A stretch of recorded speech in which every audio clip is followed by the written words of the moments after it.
I'm Sophie Mayer. I am the night shelter coordinator for KCAH.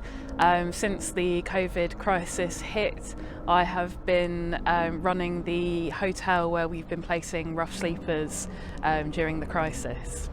It's been really great to be able to put so many people who would otherwise be on the streets into accommodation where they are safe and they have a bed. Even just the basics of having a TV is just amazing. We have KCAH staff, actually those who were shift leaders at the night shelter, are now working at the hotel to be that sort of friendly face, someone that people remember and they can go to if they've got any problems. But the ongoing support from KCAH is really, really important. A lot of these people who've been staying in the hotel have probably not had accommodation for a very long time. A lot of them would be very used to staying outside on the streets, and to be suddenly in an enclosed environment with no option of leaving, no option of going out, I think that it can be a bit of a shock to the system, losing that element of freedom that actually for most of them was all they had.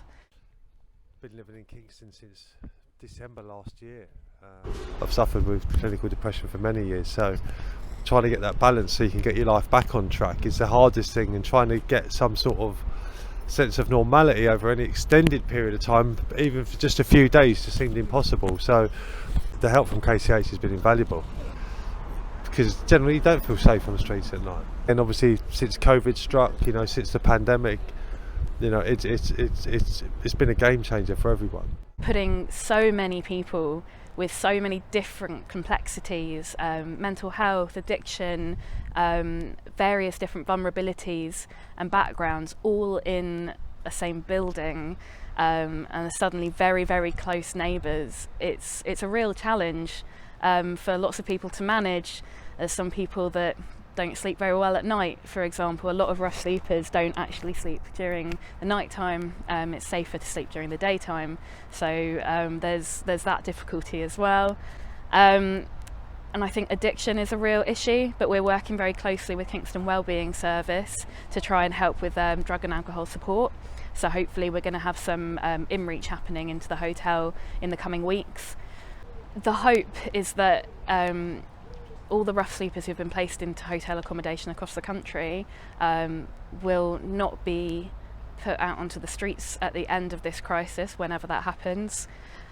I think that we need to look at this as a real opportunity to really provide support that is desperately needed and to get them to engage. And so I think finding the right accommodation, whether that's independent or whether that's supported, and whether it's a residential rehab, or there's so many different options, and it needs to be right for that person.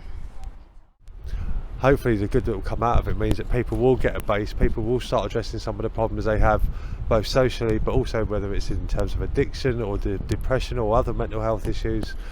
But essentially none of it would be able to get done without KCAH. There'd be a lot of stranded people, and there'd be a lot more lost souls than there already are in Kingston.